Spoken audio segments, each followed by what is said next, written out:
Alright, so I'm sure you've heard already, but we got a trailer for a sequel to Hollow Knight called Hollow Knight Silksong, which features Hornet.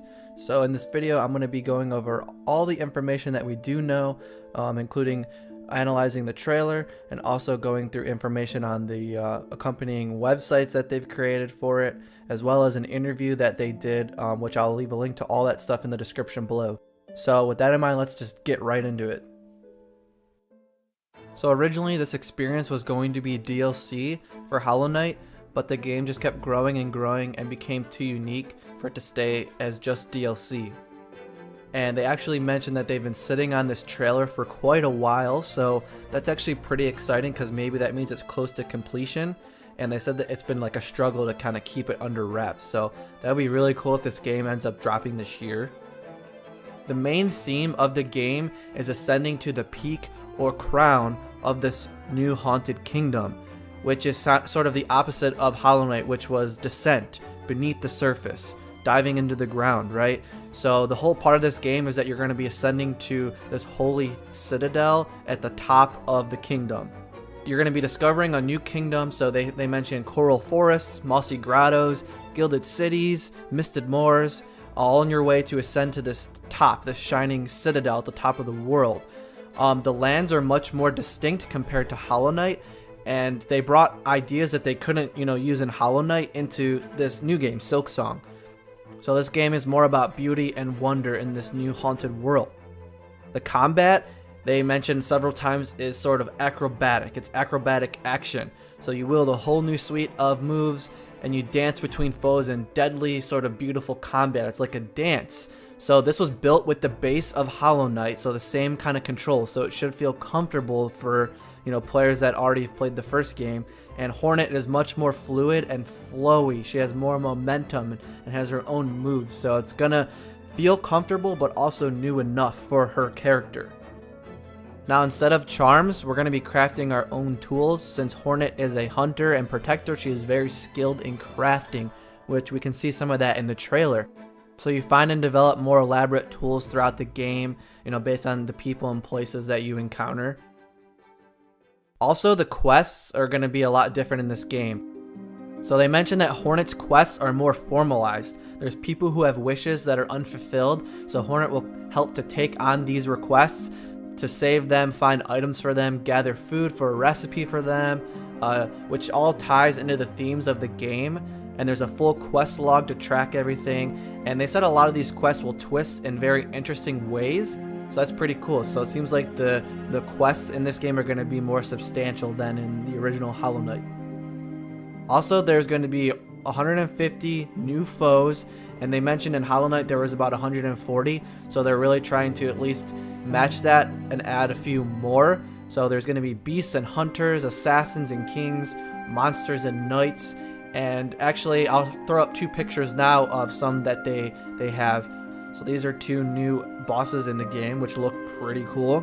And also, it's important to note that a lot of the enemies in the game, if you're paying attention in the trailer, they all have like a needle, sort of like Hornet does. A needle or like scissors are all things that sort of pertain to using yarn. So I think that's going to be an important theme in the game as well.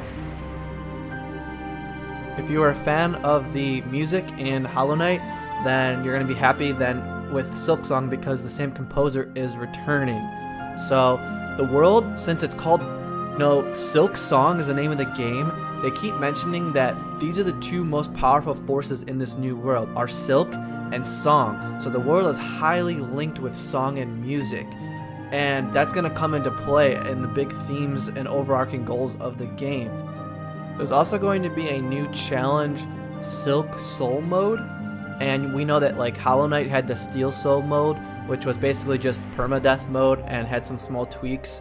But with Silksong, they're going to take that a step further, and it's something that could last a bit longer. So that's something to look forward to, like in the post game.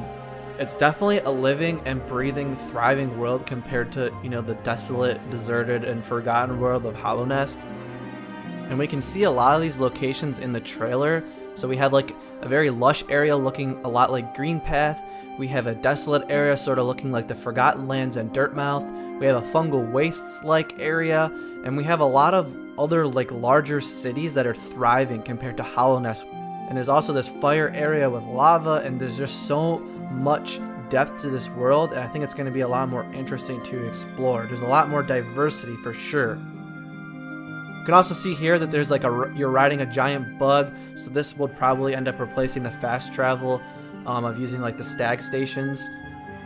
The yarn is very interesting. So it looks like yarn is going to be used to replenish health. So basically this is like replacing soul.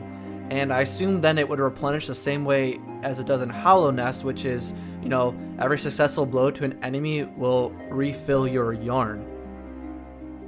We do also get a glimpse at some of these new tools that we can craft in this trailer. So we can see that we had this spike that you can throw and then bounce on. We have something called a pimpillo or grenade.